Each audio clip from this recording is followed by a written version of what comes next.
Hi, everybody. Mike Hancock here. I'm the chairman of the Circle of Excellence group of companies, which includes worldwide business intelligence, the banner you can see behind me if you're watching this on the video. Today, I'm talking with somebody who I originally met. We just worked out in about December 2006 when I was in London running a weekend event, and Leon Aarts was in the audience there. Now, good morning, or it is good morning for you, Leon. How are you doing today? I'm very good, thank you. And you? Oh, I'm fantastic, thank you. But I want to go back to that time because I'd been on the road. I remember that very specifically. I'd been on the road for probably about 3 weeks then, mainly in Asia, and I was rounding off my tour in London. And as I flew into London, I looked out the plane and I thought, gee, there's a lot of clouds over this city. I mean, it's London. What do you expect? There's a lot of clouds. And then I went, oh, crap, it's not clouds, it's snow. But I hadn't brought any sort of jacket with me because I'd been in Asia for like 3 or 4 weeks. Yeah.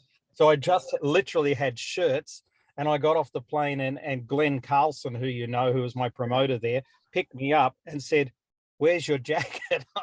I don't have one. So we had to run up in Heathrow and buy me a jacket before we got out of Heathrow. That was my start to that trip. But that's enough about me today. We're here to talk about you. You were born in Holland. I want to start by digging into your entrepreneurial journey, but let's go back before that. When was the first time that you thought that you might become an entrepreneur, and what was the idea you had at the time? Oh, that's a good question. I guess, when I was, my parents always had their own business. So, it was in the family, and they started their business in the 60s when entrepreneurialism, especially in Holland, was nowhere near, as popular as it is now. There was nowhere near as much support. And I definitely, as a young child, seen their journey with all the ups and downs. And I remember always respecting my parents hugely for it and liking the freedom of it. And but as since I was 8, and of course this is in hindsight, and as a teenager, I was very much searching to prove myself. And when I was 19, I went to a management college because I wanted to learn management, music management. In those days, there was no such course for that. And during that first year, you had to do some time in a kitchen. And I thought, I'm going to hate this because, I loved food and I was a bit overweight at the time, but I couldn't even boil an egg. And anyway, I had to go in the kitchen for only 30 hours. And I thought, well, I'm going to hate it, but, I can survive 30 hours. But long story short, I stayed in the kitchen for a long time. And because I realized I can prove myself, and that something inside myself told me you can excel in this. So that became my thing. And after a few years working in kitchens, first whilst doing college and going abroad, I realized the best way for me to prove myself is by starting my own business. So I was early 20s probably when I dreamt of my first own business, which I started when I was 26. And what was that business? That was a restaurant, yeah. So my aim was to become one of the best restaurants in the Netherlands, to prove that I could be good at something. That was my mindset at the time. I thought that I wasn't good in things, and yeah. So that leads into an interesting question, because that mindset that you had is really essentially an imprint that came from somewhere. Yeah. Like you weren't born with that mindset. So, you may be able to identify now with all the personal development work that you've done where that mindset came from. But those are the things that, for many of us who are entrepreneurs, stop us from doing things, and sometimes the other way, drive us to do things just to prove to ourselves that we can, even though they might not be the right things for us. What do you know where that mindset came from, and was that a driving force for you, or how did it work? It was a driving force, and I know where it came from. Of course, I was a lot older when I realized, but I can see that moment that it came to me. It's still in front of me as I look at my apartment here. So I was 8 years old, and we went to I come from a village next to Maastricht, and in the 60s. we went to play football with the boys from the other side of the village, which we didn't like because they came from the other side. And of course, that's weird and odd and all those kind of things in your mind. And anyway, we started to pick teams, and my friends who I really like, and we were really good friends, but I've always been rubbish at football. I still am. And my friends wanted to win that game, of course, and they started picking teams, and they chose me as almost the last. There was one boy which was worse than me, and that hurt me so much, because I thought, why do you choose boys which we don't like, and I'm your friend, why don't you choose me? But of course, I took that as they don't like me. But of course, they just wanted to win with football, had nothing to do with liking me. And I can see the field. The field is not there anymore, but there was trees. It was a sunny day like today. And I took that. What I took out of that was, I'm going to prove to you that I'm good at something. And that became a self-fulfilling prophecy for many, many years. So that became my driving force, to prove that I was good. Because I thought, when you're good, you're liked. Or when you have success, you're liked and you have friends. Of course, I was totally wrong, but it ruled my life for a long time. Leon, I picked a tarot card recently. Actually, it wasn't a tarot card, but it was a card. And, it was a life purpose card. And Lundy, my partner, whom you know, because we all met together in London a couple of years ago, she picked her life purpose card, and it was love. And when we read the card, it said, all you have to do your whole life is be Lundy, and you will exude love. And I went, wow, that's really cool. And it's really easy, right? All she has to do is be herself. So I picked my card, and my card was conflict. And when I read the card, it said, you have to push back at everything that pisses you off your whole life. And I looked at my life and I thought, oh my goodness, that's what I've been doing my whole life. And I think it comes from, in my youth as a sports person, I was really good at a lot of sports, ball sports, not balanced sports. But I was always picked as the vice captain. I was vice captain of the cricket team, vice captain of the football team, etc., etc. But I was never made captain. I always thought to myself, why aren't they picking me as captain? I'm better than that person at making decisions, etc., etc. So that in my life really got me to put my hand up for leadership roles. And it's amazing how this stuff influences you. So let's go back to the restaurant in the Netherlands. How did it turn out for you after running it for a while? It was always a struggle. I didn't see it like that every day. And, the restaurant industry at the highest level, which we were performing, is like that. You try to make every dish better. You worry about the candles and the china and the cutlery. And, I became one of the best chefs. This is in the 90s of the Netherlands at the time. And sometimes I would be invited to an event where, let's say, there was other 15 top chefs. Of course, it's difficult to imagine, but cooking was not like it is now, and all these TV shows and things like that. I mean, we'd be in a room with, say, 15 chefs, and then they said, "Oh, Leon, I came to eat in your restaurant, and that dish is amazing." But I didn't hear that. I heard, "Yeah, but your restaurant has a Michelin star, and I don't have one yet," or "Your restaurant is more beautiful."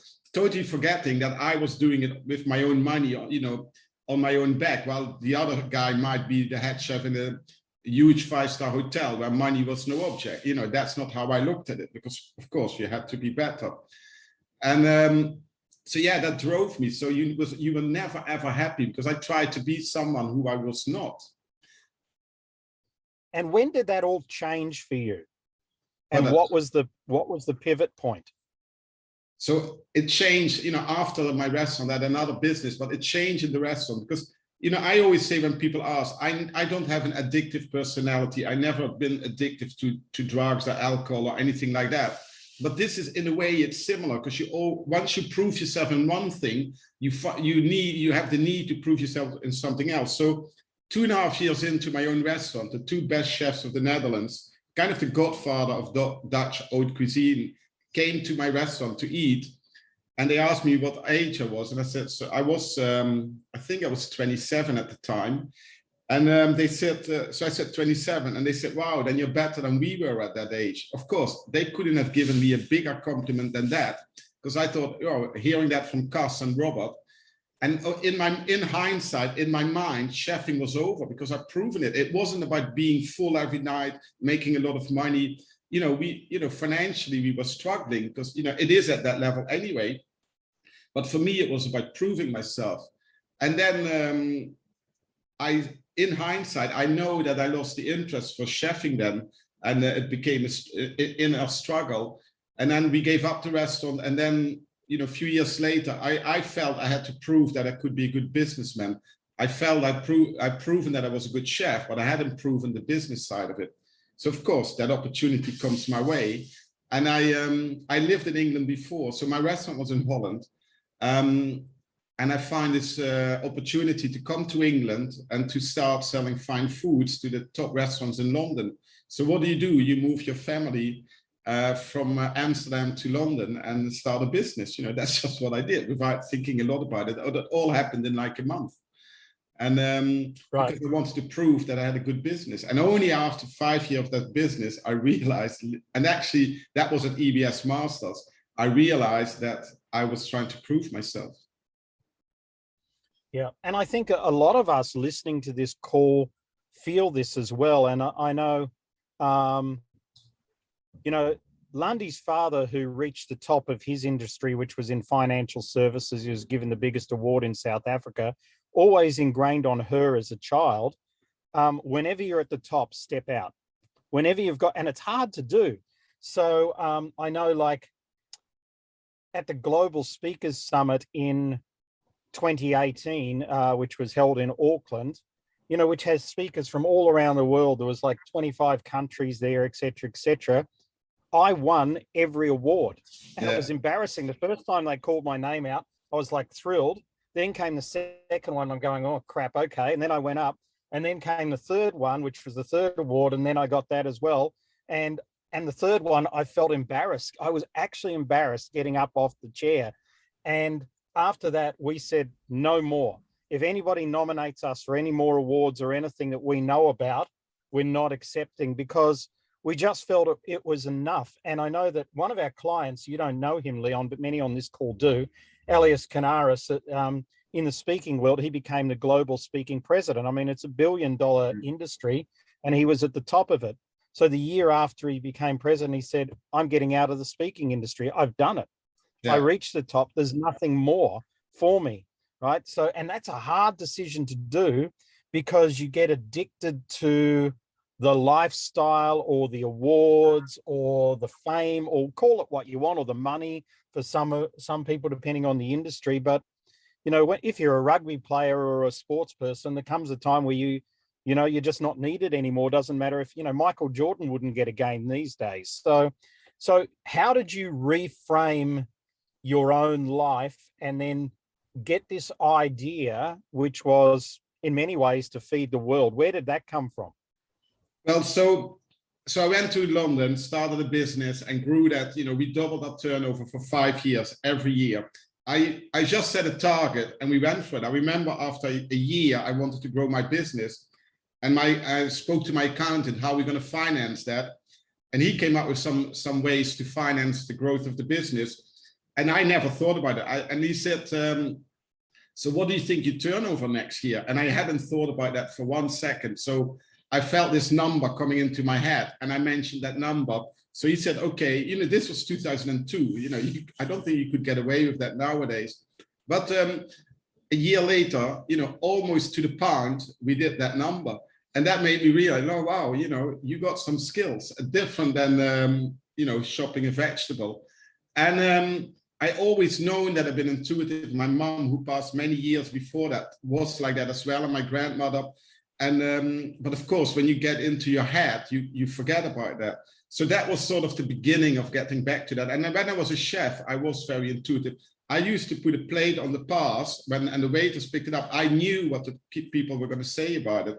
But of course, I was too much trying to prove myself. Anyway, so slowly during my business in London, I started realizing, there was more. And after a few years, he was really struggling with the way we do business with each other. The hospitality industry, the food industry is very much knife edge, and there is no, how do you say that?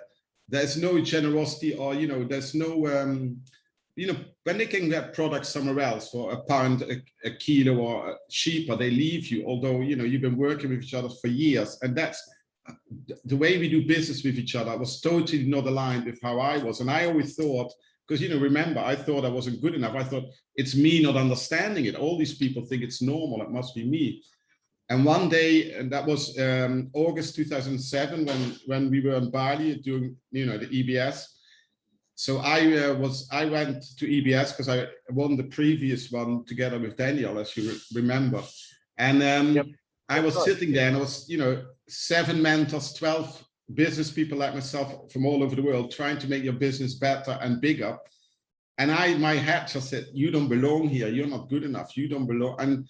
And that was really becoming excruciating. And, my throat was blocking up, and I really didn't want to be there. And, during that event, I was asked twice to share my story. So I started sharing, come from a small village, been a chef, have this business in London. And at the time, my business in London was really struggling. I was selling to all the top London restaurants, to some American restaurants, so, like Thomas Keller and things like that.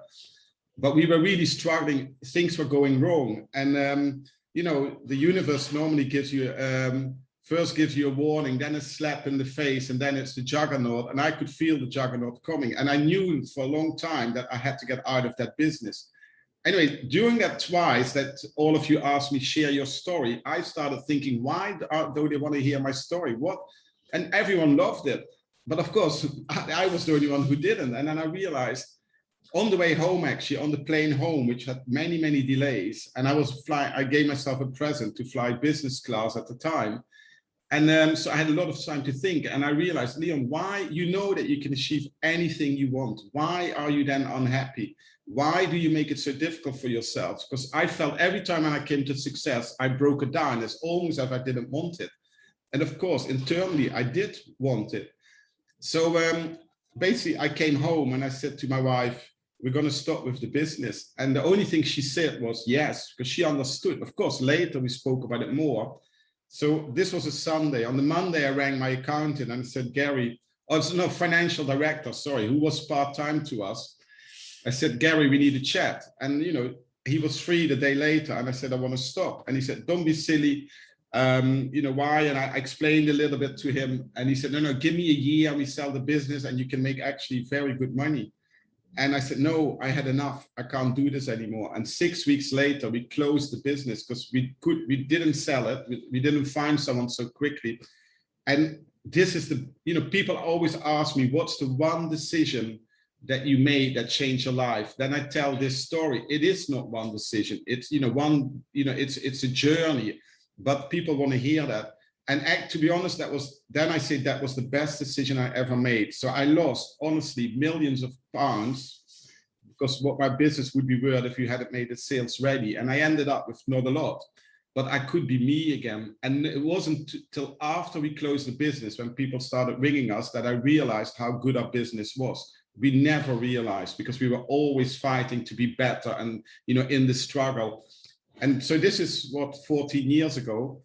And, I stepped out of the struggle, and and then I started working on myself and on giving back. So just before we go into what's going to happen now, it's great to have a lot of people on the call today, the live as well, listening to your story. If you've got any questions, type in the chat. We'll have time for questions later on. But Leon, you seem to be somebody who you've had these imprints, and I think we all have our imprints. We all have our blind spots. We all have our undercurrents, and we all have the tunnels or the ways in which we see the world. And it takes sometimes things like what happened to you to break those down and get us to see them a different way. But the overriding thing that I'm hearing here is the amount of value you place on your intuition. And I remember some of the people on this call know this, but I remember with one of the billionaires I met once many years ago, 10 years ago, and he said to me, Mike, do you know the difference between a billionaire and a millionaire? And I said, no. He said, billionaire has 3 things. They're far more intuitive, they have a bigger network, and they make decisions far more quickly. He said, that's it. That's the only difference. He said, millionaires take too long to make decisions, and they go and check things out and do all this due diligence stuff. And he said to me at the time, he said, I'm getting old because I just bought a 5-star hotel and it took me 10 minutes to make the decision. I've never taken that long to make a decision in my life. Yeah. And this is a guy who was actually born in a township just outside of Cape Town, and he was poor, but he's a billionaire these days. So your intuition has developed and developed and developed. So what's your guide for using your intuition now? How does it work with you now? It goes, of course, we all have intuition. It's just choosing to listen to it. So my guide is just trusting it. I know, and intuition, sometimes it screams out at you. Sometimes it feels like a little bit of wind which comes past you. You're speaking to someone and you get this inkling, and I just trust that those things come, that they're right. And my mom, who passed away many years ago when I was still a chef, and I remember having a chat with her, and she told me, Leon, you're very good in your intuition. And I said, yeah, I know, because I asked her something which happened in the family, which intuitively I had a different idea about. And she said this to me. I said, yeah, but how do I know? And she said, just start training it. And I tell people this every week. I speak to someone about it. It's like going to the gym. When you go to the gym and you want to get fit, it takes time and it takes effort and it takes training. With your intuition, it's exactly the same. Start listening to it. And sometimes your mind tells you to do something else. And then, just make a little mental note, say, oh, my intuition said that. And then later refer back to it. And as you do that more and more, you just gain more confidence. And, it guides me in everything. I'm Dutch, I'm a cyclist. I'm one of the crazy people who cycles through London, which is, to be honest, very dangerous at times. But, sometimes I think, okay, how shall I cycle home? Because, in a big town like London, there's many routes home. And then I just follow my intuition. And often then you bump into someone you needed to see for some reason. It's so beautiful. And when you start to have those kind of things, it's not that difficult. And everyone can do it. Absolutely. And do you feel, I've got a couple of questions here, but this is the one that's popping up right now. I'll shove the one that popped up before to the back. Do you feel that the entrepreneurs listening to this call, do you feel that there's some guidance you can give them for using their intuition more readily or trusting in it more? Because most of the ways we were educated was to, do your numbers, do your math, think things through instead of feel things through. Yeah, well, so what I did when I stopped my business in 2007, I really decided, it's time for me. So I started to really work on my practices. And that was, meditating, making sure that I'm calm inside. And that still to this day is so important to me. Like, I meditate every day, and 99 out of 100 at least. Someone taught me this technique to really focus on your senses. And I still do that at times because, it's about quieting that voice in your head. So when you listen to your senses, when you focus on your 5 senses, that voice can't be there. It's impossible. And I did that for a long, long time. So let's say you have a business meeting later today, or maybe tomorrow, depending on where you are. And we all do that. You sit in a meeting or with your children or your partner, and then your mind goes somewhere else. She's telling you a story, or your child is telling you something, and your mind goes, oh, I need to make this email. I have to prepare for my talk. I have to go grocery shopping, whatever you think. When you're in a meeting with someone, you can't do all those things anyway. So when you have the ability to quieten that voice and be totally present, now we call it living in the moment, but be totally present for that person opposite you, then magic happens. And I learned that, about 10 years ago. And of course, it's like going to the gym, it's a practice. But then always the right opportunity comes up. Let's say I used to go to business meetings and people told me that when you go, focus on what you want to get out of you want to get a sale out of the meeting, focus on that sale. And actually, that's totally the wrong thing. First of all, if you present and listen to that person, they will tell you what they need. And then a lot bigger opportunity will most of the time show up. You don't even need to. After I stopped my business, I didn't sell it. I had a meeting like 2 years later with a very good friend of mine, and he, very wealthy friend, business person. And I had to ask him a question. I was working on a project and I needed some money for it. Not a lot, but I was so nervous about asking him. And anyway, he came to London. We met up by the station, and I was so nervous asking him. And I did, I was postponing the question. And then you're getting to the end of the meeting. But at the same time, I was just asking him questions, and he was just telling me. And I thought during the meeting, I said, wow, this is perfect. He says exactly the things what I want to do my project about. And so right at the end, I had enough courage, because I thought he's going to get up in a sec, to ask him for like £15,000 as a loan. And he just went, yeah, sure, that's not a problem at all. So I realized I was nervous for nothing. And when you have those kind of moments, then more and more shows up. And when you really live your intuition, the speed of manifesting is so fast, you won't believe it. And that's the thing. I think that's the great lesson in this for everybody is intuition, and use the other word, which is a word that we use a lot, which is presence. And when we started researching what gives an entrepreneur X factor, one of the 4 pillars of that was the ability to be present. Because I can't tell you over the years how many people I've talked to or interviewed where I have the answer to their problem and I try and give them the answer, but because they're not present, they don't hear it. And I've almost got to go, hey, wake up. I'm actually giving you the answer to the question you want to know, but they're just not present. So they miss it. And it never ceases to amaze me. Let's move on. When we met, you were really moving into the social entrepreneurship space, from trying to build the greatest restaurant in Holland to really looking at helping and assisting people. What was the trigger point there that got you into wanting to help and assist people? And then what was the concept? So I've done a few concepts. I don't know which one you want to hear. So the first one. Well, give me the sort of the timeline of how it's developed.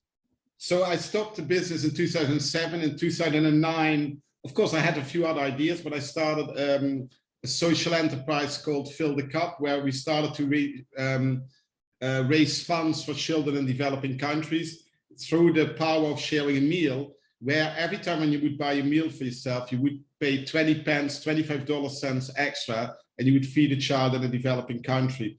And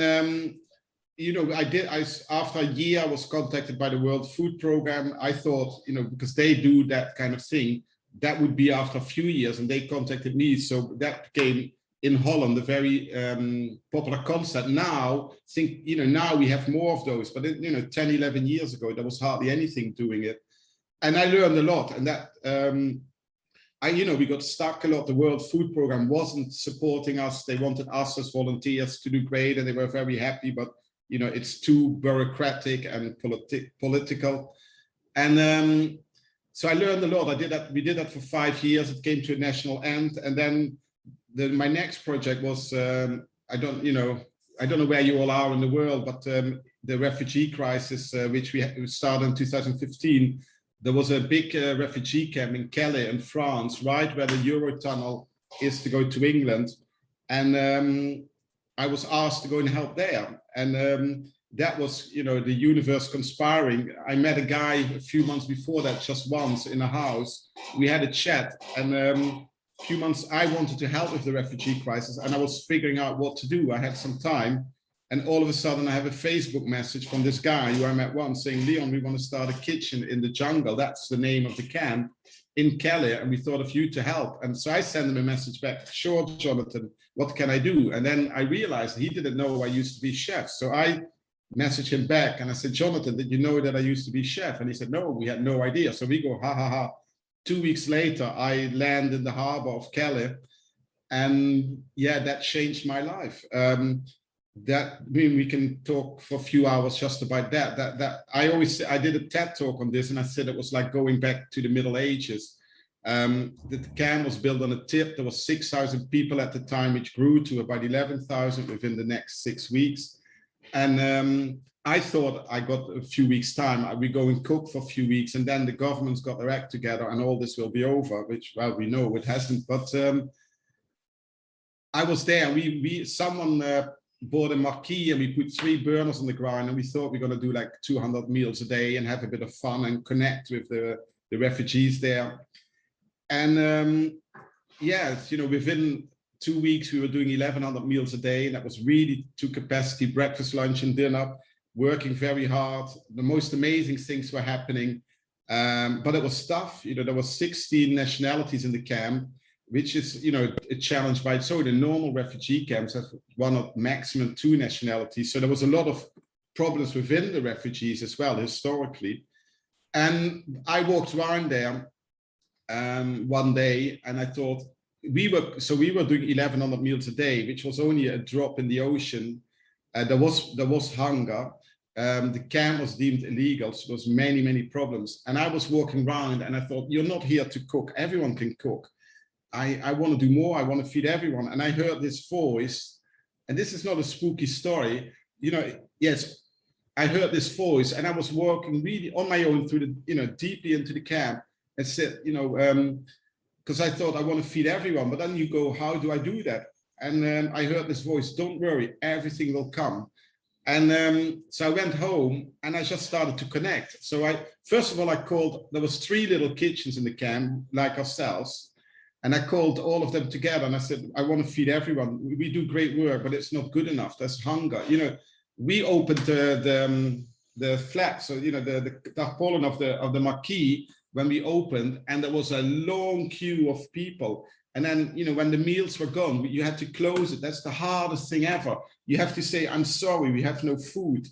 And oh yeah, that was heartbreaking. And for example, one day we had from Holland, in Holland, they make it's called poffertjes, these tiny little pancakes. Poffertjes, yeah. Yeah, poffertjes. We love our poffertjes. God knows where they came from, but someone showed up with 2 pallets of poffertjes. So at the end of the night, you know, when we had no food left, we were just handing out bags of poffertjes for people to eat. But they were disgusting. You know, they're nice when you cook. Pancakes are nice when you cook them and eat them, and not when they're in a vacuum bag for weeks. Anyway, and so I came home here in London. So, okay, what can I do? And I just started connecting. And the most amazing things started to show up. And within 2 months from that, and in the beginning, it was corner shops, people from a, you know, refugee or migrant background, giving us little bits of foods. And I was sending over vans, and, you know, within 2 months, we were sending out a lorry every week to the camp. And we kind of made a food bank where we gave all the refugees everything to cook for themselves. And I supplied the kitchens with food, with carrots and God knows what all.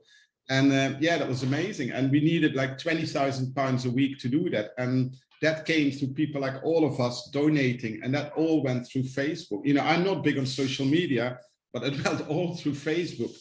And yeah, I did that for like 10 months. Then the camp got dismantled, and I wanted to do something different. But yeah, that was a life-changing experience. And what I learned from that, because about talking about intuition, that manifestation happens. What you do is you set yourself a goal, and you never ever waver from that goal. So my target was feed everyone in the camp. And you know, the police made it very difficult. They were throwing tear gas and rubber bullets all the time, or shooting the bullets actually. So there was many challenges, but you never ever waver from the goal, and then everything behind you falls into place. It's absolutely incredible. That's an incredible story, and I'd heard a little bit of that, but not in so much depth. And there's so much ground that you covered there. Now, Philippe's been generous enough to actually put a Wikipedia link in the chat for anybody who wants to see that. And he's asked a question, Leon, can you tell us more regarding intuition and premonition? What are the common points and differences, from your opinion, between intuition and premonition? Well, being Dutch, I would have to Google premonition, what it exactly means. But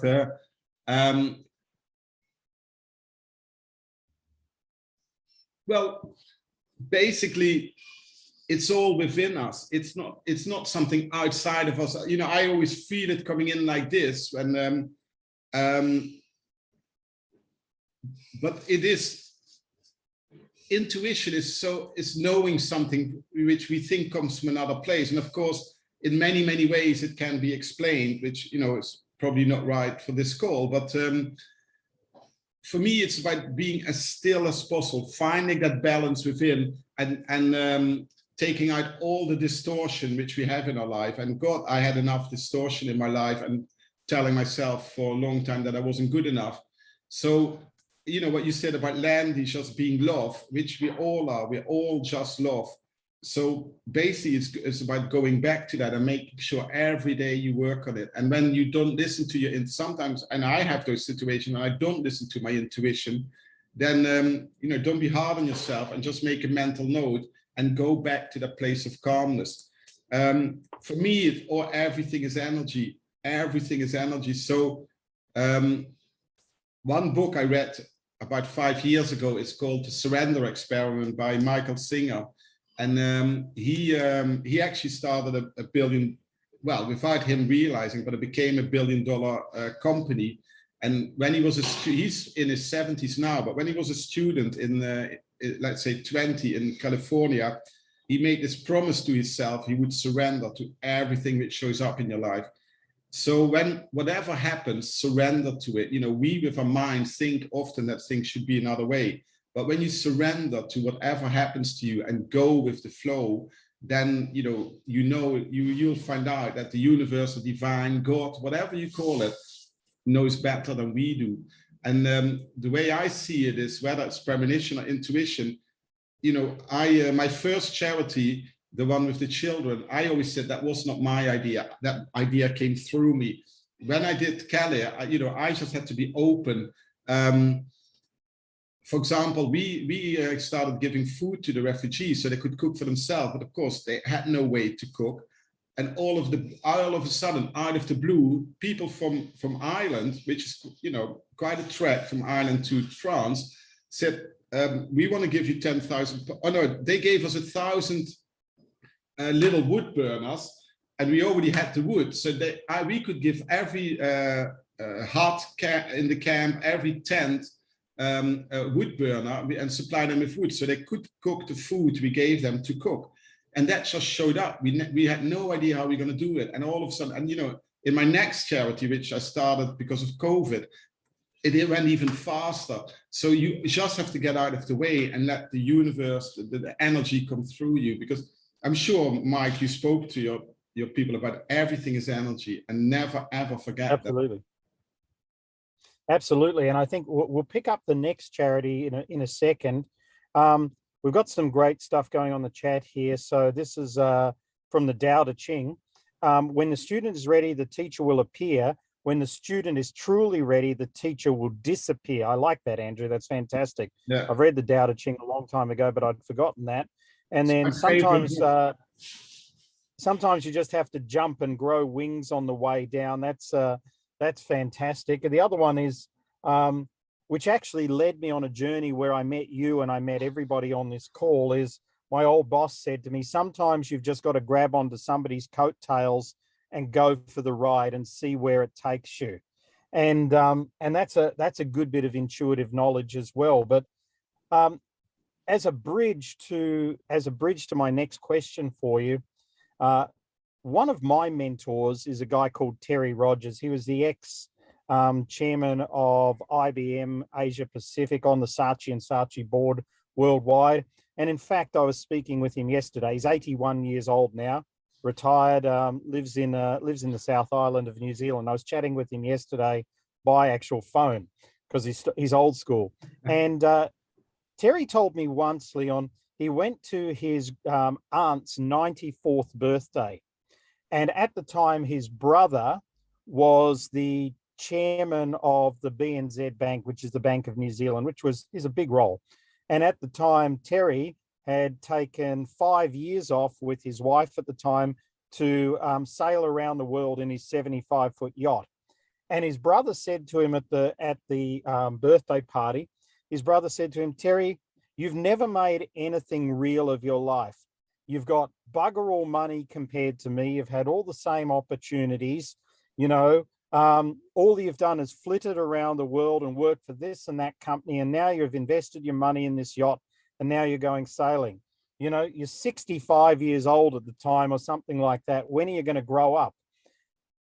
4-year-old aunt overheard this and came across and said, it's my 94th birthday, and I'm here to tell you boys something. I'd rather have all Terry's memories than all your money. Yeah. And I thought it was a fantastic bit of following your passion, following your dream. If life wants to take you here, just go and do it. And I mean, Terry did travel around the world with Lois, his wife, for 5 years on their yacht. And they had the most incredible adventures, from being caught in a Force 10 hurricane in the North Atlantic to having lunch on their boat at Canary Wharf in London with Mike Hancock. So, so you know, it was a fantastic experience for all of us with their travels, and they had a blog when blogs were, you know, not really popular. I wanted to, and I think, you know, a great message coming out of this for everybody here is find your heart and follow your heart. And Leon, one and a half final questions, and then we'll drop into some questions. Tell us about your latest adventure. What are you up to right now? So, yeah, we have to go back to, you know, pre-lockdown in the UK, which was March. We went into lockdown March 23rd, 2020. And I had been in Holland to do a consultancy, and that ended because Holland went into lockdown like a week, 10 days earlier than the UK. And my consultancy ended overnight. And at the time they were talking in Europe about closing the borders. So I thought, well, I don't want to be stuck in Holland. Because I had nothing to do all of a sudden. I don't want to be stuck in Holland and, you know, and not being able to go to my children. And, you know, no one knew at the time, how is this going to happen? What's going to, you know, so I came back to England, and that was on a Wednesday. And so I was in Holland. Holland was absolutely quiet. There was no one on the road. Everyone was in fear.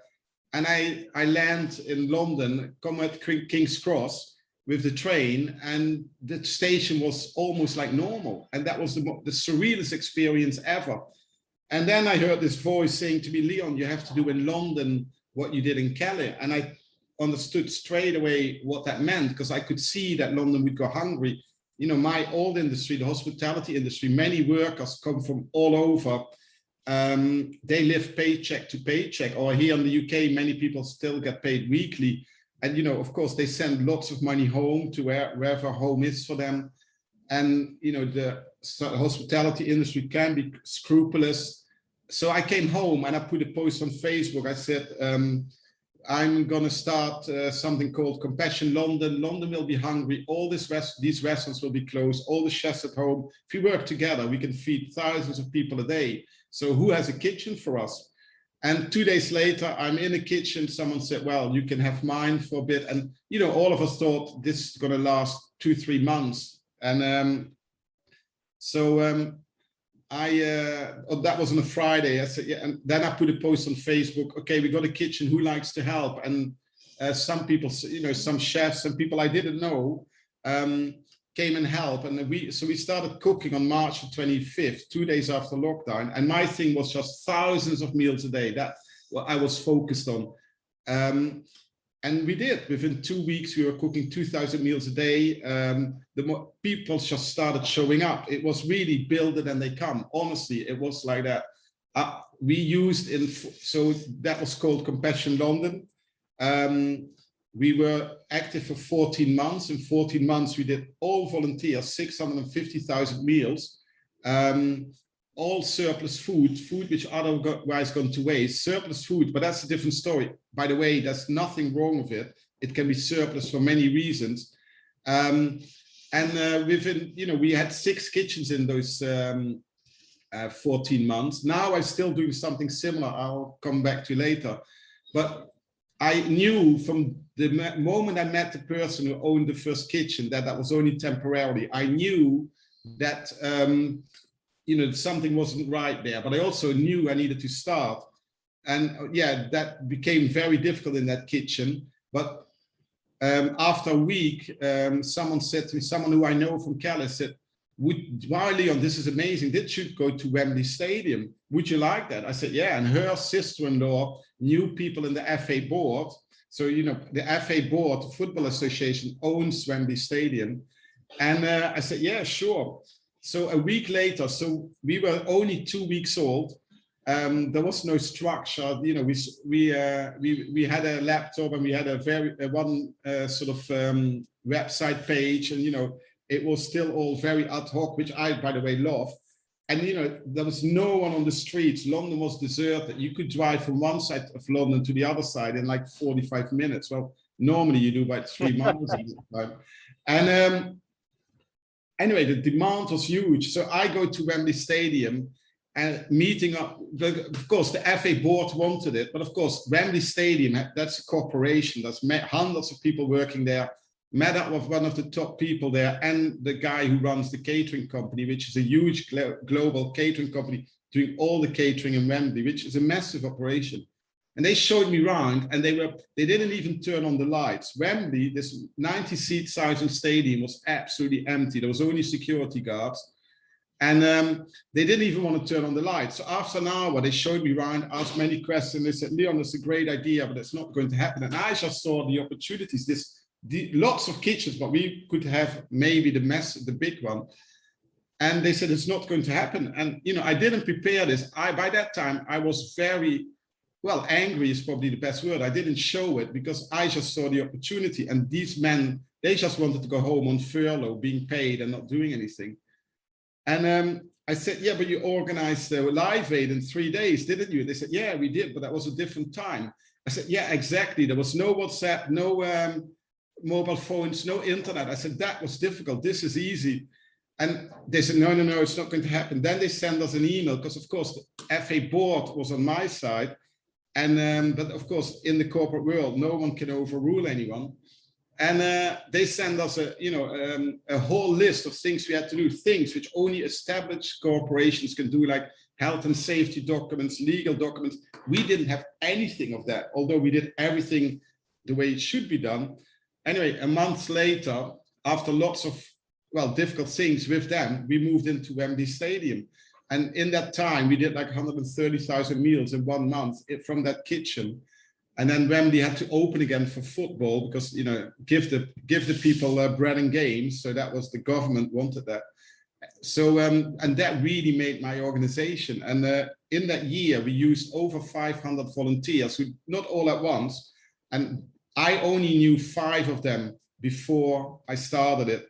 People just showed up. And again, because people ask me this often, I just kept focused. You know, my compassion was like a ship in the storm, which was COVID. And I just kept the bow of the ship wherever we were thrown. And there was many challenges, not on the horizon, over the horizon. The only thing I thought was helping these people, because the need in London was and still is massive. And that brought all that magic together. It's been a wonderful experience. And yeah, just focus on the end. And whatever life throws you, surrender. You know, then when we were doing that for about half a year, so a year ago, a large food charity who's very well established contacted me to build a big kitchen in London. They had funds and they wanted to do it with us. And so yeah, a month ago, we opened a kitchen in East London where purpose built, we have funding to do it for the next few years, and funding is coming in, where we cook 5,000 meals every day. And there is a team of 12 who are paid to do that, lots of volunteers. And actually my role is to, there's many things coming out of this, you know, which is growing. My role is to make it a template which we can build in other places as well. Leon, I have to say, I think every single person on this call, myself included, is going, "Oh, we need to do a bit more now." So we're sort of where you were when you were a kid, looking at everybody else now, because, you know, I think that's just absolutely phenomenal. And I just want to recap a couple of things, then we'll go to some questions. You know, you've really trusted your instincts the whole way through. It's a big part of you. Presence is a big part of you. Intuition is a big part of you as well. and then staying balanced through the meditation work and the deep inner work that you're doing has really, I guess, smoothed, all of the bumps, and nobody can do what you've done without having incredible bumps, from financial hurdles to staffing hurdles to the one you just described with people who'd rather stay at home than help out, et cetera, and I think it comes down to us as viewers and listeners here reframing our own lives. I was talking with one of my oldest friends, and he was telling Landy one day, he said, when Mike was 10 years old, he said 3 things. He said, when I grow up, I want to travel the world, make a lot of money, and do every single thing that I want to do when I think of it. And he said, you've pretty much done those things. I won't say I've kept a lot of the money I've made, but I mean, certainly made a lot more than I've kept, like yourself. But I think, when you have a vision, and my vision's always been, if I want to do something, I mean, we're doing another full-length feature film at the moment in between the COVID lockdowns. You just go ahead and do it, whether it's the charitable work that comes with life. And, that's something I don't really talk about, but these days with too many people, it's just part of what we do. But when I come across somebody like you, I go, wow, here's somebody who's actually just living everything every day. Let's go to some questions. Leon, we've got about 8 or 10 minutes left. Yeah. And I'm interested, hang on, let me just go to a different view on my camera here. So who would like to ask a question, or who has a comment for us? Let's see who's got a hand up. Was that you, Melanie, that I saw raising a hand, or were you just clicking your mouse? I was clicking, I can ask anyway.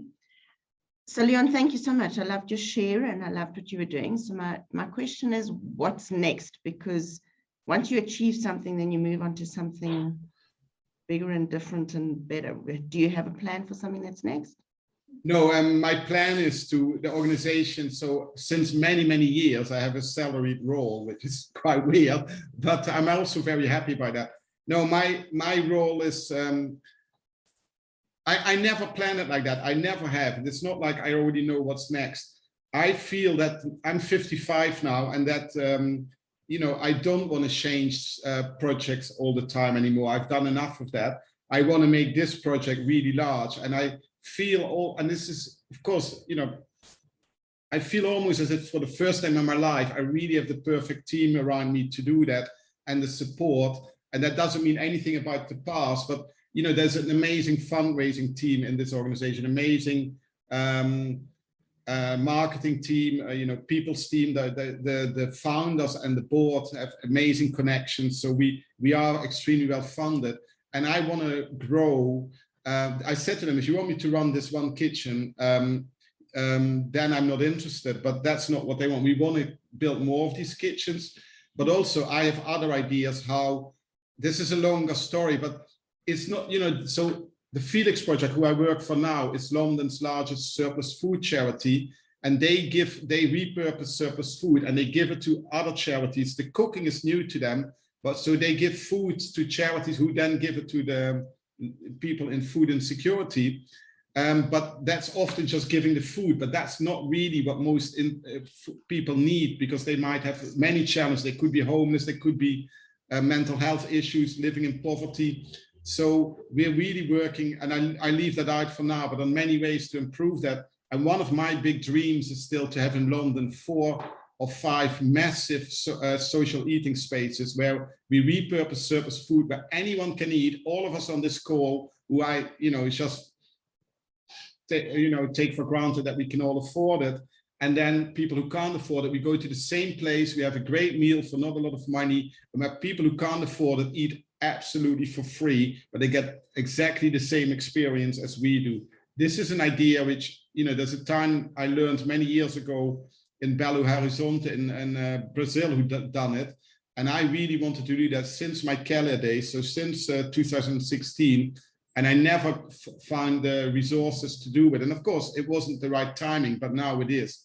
And hopefully we can grow that idea. So I don't plan like that. I have that in the back of my mind. And what we spoke about earlier, just live every day as it comes. Every day is a new beginning, and then magic happens. So I'll give you another example, and I leave it because then we can do more questions.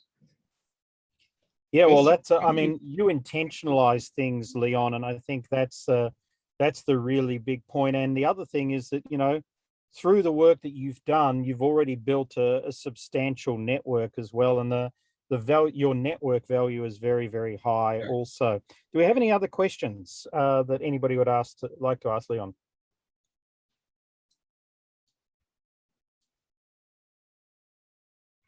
I'm not seeing a hand up. So Leon, I'm going to ask you a final question.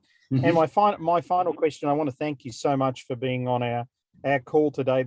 I think there's so much in this. You literally blew people away, and just phenomenal. But if you were to do everything all over again, what would be the one thing that you would do differently? What would be the one action that you would take that's different? Oh, when I had that football match when I was 8 years old, I wouldn't have said to myself, your friends don't like you anymore. So I would have done that different, and that would change the course of my life. I'm very happy where I am, and I love my life, you know, with all its challenges. Because challenges come and go just like day and night. If you stop worrying about them, and of course, I'm not perfect. I still do that at times. I just like to think that most of the time I don't do it anymore. Yeah, I wish I'd done that differently. And so that's what I try to teach my children. You know, they're 19 and 21, but be that example and be calm and yeah, and just enjoy. I really enjoy life. All, you know, I always, you know, as a child, I don't know, I sometimes, you know, you're scared of the night and you see these shadows and you think it's something strange, but it might just be the leaf of a plant in your room moving. And, you know, you also know that it's going to be light. Well, that's the same with our challenges. Just know that they pass. And the less you focus on them, the more you focus on, you know, on the love within, the balance, or on your big goal, they will pass. Then they don't seem that bad. And, you know, quiet that voice in your head.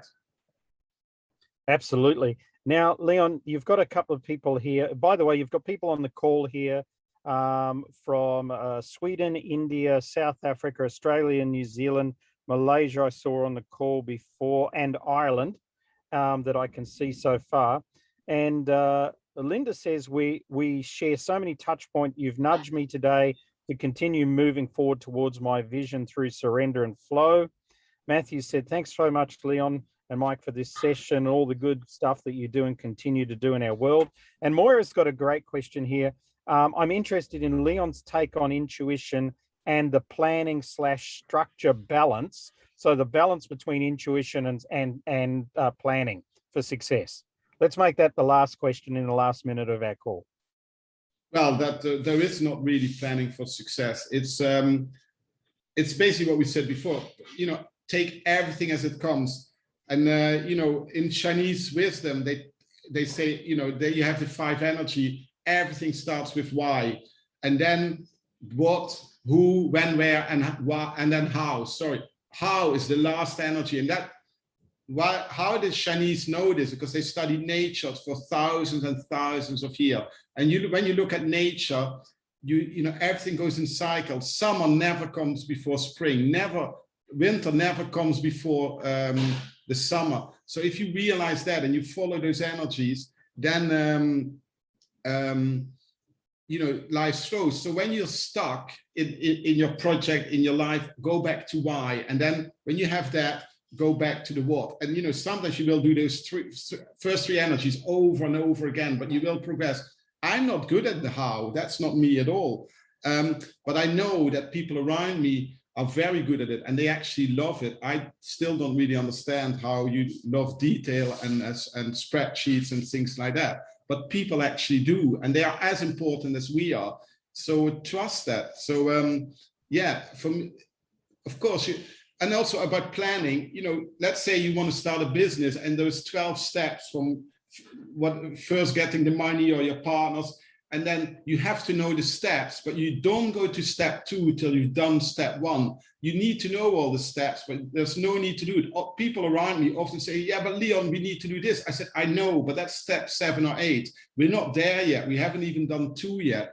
And that's very important too, because then it becomes a mess. If you don't do that, it becomes a mess. Absolutely. And Neha said she too believes in intuitive and positive constructive strategies, energies to believe in yourself.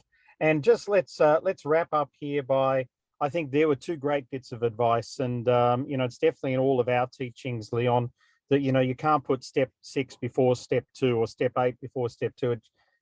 And most entrepreneurs do. And I use an example. I always, at events, I give people my cell phone and say, unlock my phone, and they look at the code and they say, how can I do that? I said, but all the numbers are there. 1, 2, 3, 4, 5, 6, 7, 8, 9, 0. So all the numbers, but it's not the numbers that are a problem. It's the order in which they're in that unlocks the code. So thanks for that. And you never need to know how, because if you know who always knows how. That's called the deconstructive cycle of what Leon was talking about. Leon, thank you so much for your time today. I look forward to catching up with you when the universe allows it in person. Lundy and I both do. And in the meantime, if anybody wants to help you or get involved in any way, they can just go to your Facebook, Leon Aarts. They'll find you through, and somebody's put your email address in the chat as well, I believe. Yeah, I did. Leon at leon-arts.com. So it's there. So thanks again. We appreciate it. And next week, folks, you'll be with Lundy Jack. So all the very, very best. Leon, thank you so much. Have a wonderful day, everyone. It was a pleasure speaking to you again. And thank you, everyone, for listening. Bye-bye. Thank you. Bye. Bye. Yeah, thank you.